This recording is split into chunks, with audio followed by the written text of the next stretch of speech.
Hello everyone, very welcome back और YouTube channel. आज हम लोग डिस्कस करेंगे जॉन मिल्टन की first sonnet to the nightingale और इसको लाइन बाय लाइन एक्सप्लेनेशन करेंगे और इस सोनेट किस तरीके की सोनेट का स्ट्रक्चर है वो सब कुछ हम इसी में डिस्कस करेंगे। साथ ही साथ इसी सोनेट में आपको हम राइमिंग स्कीम पता लगाना भी सिखाएंगे। तो चलिए स्टार्ट करते हैं आज का हमारा इंपॉर्टेंट सेशन, जो कि बहुत ही इंपॉर्टेंट है यूपीटीजीटी के लिए, क्योंकि इसमें मेन ऑथर में इंक्लूडेड है John Milton.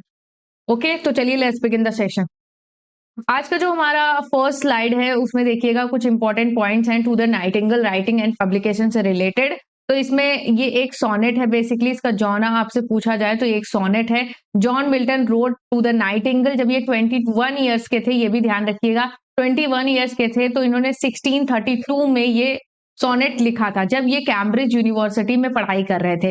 It is one of the earliest poem, ये इनकी अर्लीस्ट पोएम्स में से एक है and reflects his youthful literacy skills and poetic vision. यानी कि जब ये यंग हो रहे थे तो इस उस टाइम पे इनका किस तरीके से लिटरेरी स्किल्स थी और इनका पोएटिक विजन क्या था, वो सब कुछ इनकी अर्लीस्ट पोएम्स में क्लियर हो जाता है। यानी कि कहते नहीं है पूत के पाँव पालने में दिख जाते हैं, वैसे ही जॉन मिल्टन की पोएटिक स्किल्स भी इनकी अर्लीस्ट पोएम्स में रिफ्लेक्ट हो रही थी।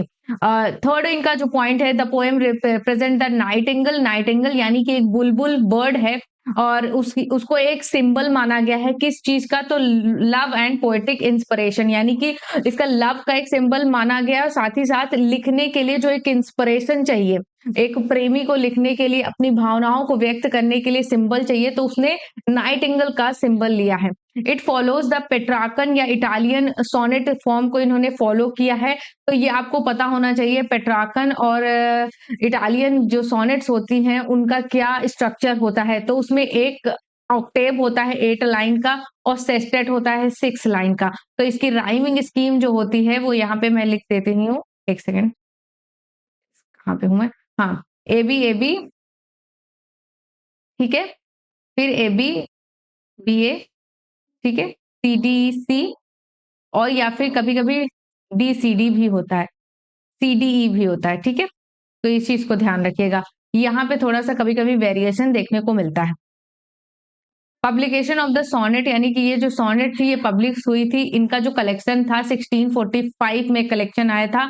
Poems of mister John Milton, both English and Latin नाम से ये कलेक्शन था, इसमें ये पोएम पब्लिश हुई थी। The collection include both English and Latin poems. इनमें जो है इन्होंने डिफरेंट डिफरेंट एजेस पे जो पोएम्स लिखी हैं इंग्लिश और लैटिन लैंग्वेज में, वो इसमें इंक्लूड की गई हैं।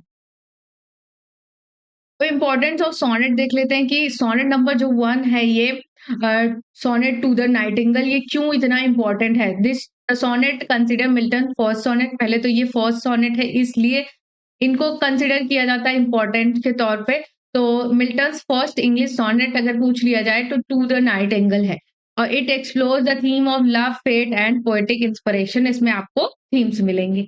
ओके, तो ये बेसिकली हमारा इंट्रोडक्शन हो गया। अब हम यहाँ पे लाइन बाय लाइन एक्सप्लेन करेंगे जो पोएम है। तो पहली लाइन यहाँ पे देखिएगा, O nightingale that on you blooming spray. तो यहाँ पे जो मिल्टन है वो नाइटिंगेल यानी कि जो बुलबुल है उसको उससे बात कर रहे हैं, जो कि ब्लूम्स बरी स्प्रे, जो कि कहाँ बैठी है, जो एक फूलों की टहनी है वहां पे बैठी हुई है। Warblest at eve when all the woods are still, और उससे कह रहे हैं कि जब पूरा जंगल सो जाता है, पूरा जंगल शांत है, ठीक है, सभी पौधे शांत हैं, तब तुम गाना गा रही हो। Thou with flesh fresh hopes the lover's heart does dost fill, ठीक है। तो यहाँ पे वो कह रहे हैं और तुम्हारे जो गीत है, यानी तुम जब गाती हो तो जो लवर्स हैं, प्रेमी लोग हैं, उनके जो हृदय में एक आशा यानी कि एक होप का संचार होता है, एक होप से वो भर जाते हैं। While the jolly hearts he lead on propitious में, यानी कि जो मई का टाइम होता है, मई का जो महीना होता है, वो माना जाता है कि स्प्रिंग का समय होता है, बहुत ही आनंद और सुखद समय होता है, ठीक है। तो उस समय जब तुम गाना गाती हो तो उस मौसम को और भी अधिक सुंदर बना देती हो, यानी कि जो मई का मौसम है उसको और अधिक सुंदर बना देती हो। तो नेक्स्ट हमारी जो लाइन है वो देखिएगा, thy liquid notes that close the eye of the day, ठीक है। यानी कि यहाँ पे जो कवि मिल्टन है वो बुलबुल के जो गीत हैं वो ऐसे बता रहे हैं कि जैसे जब सूरज डूब रहा होता है, that close the eye of day, यानी कि जब सूरज डूब रहा होता है तो उसके संगीत जैसे लगते हैं।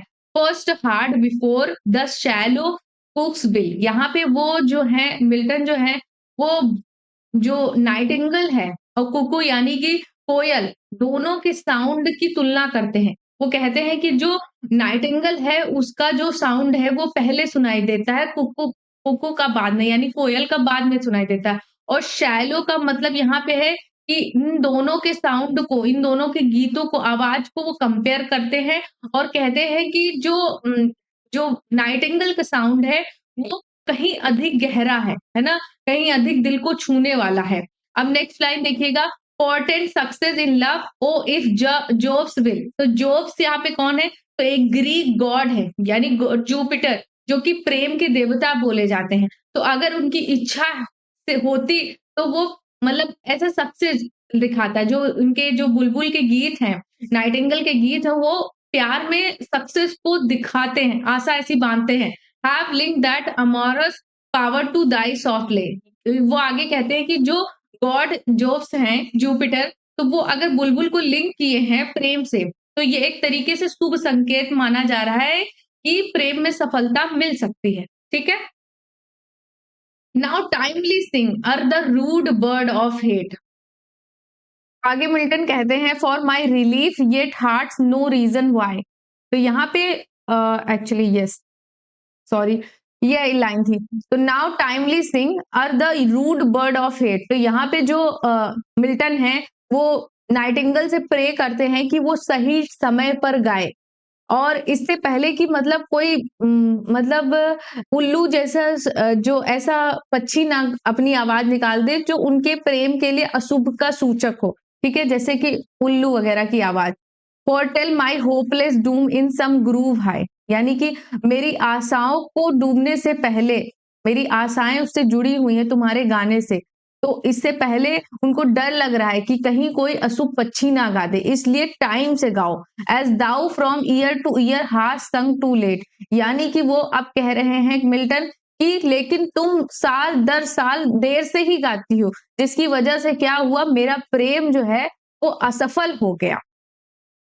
फॉर माई रिलीफ येट हार्ट्स नो रीजन वाई, यानी कि अब जो मेरा रिलीफ है अब वो मतलब वैसा नहीं हो सकता, मुझे प्रेम में असफलता मिली है।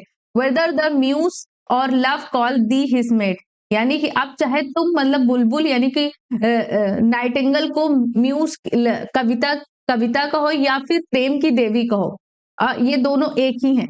But both them I serve and of their train am I, लेकिन फिर भी मैं इन दोनों का अनुयायी हूँ, यानी कि मैं प्रेम और कविता दोनों का हिस्सा हूँ और दोनों का अनुयायी हूँ, यानी कि दोनों के साथ हूँ, ऐसा मिल्टन कह रहे हैं। तो बेसिकली ये जो पोयम थी इसमें सिंबल किसको लिया गया था कि जब बुलबुल गाती है यानी नाइटिंगेल जब गाती है तो मतलब जो लवर्स होते हैं उनके जो हार्ट्स होते हैं वो एक होप के साथ भर जाते हैं, एक तरीके से उनमें नया उत्साह का संचार होता है और एक उनके अंदर मतलब एक होप होती है कि वो अपने लवर से मिल पाएंगे, उनका प्यार जो है ना वो जीत पाएगा।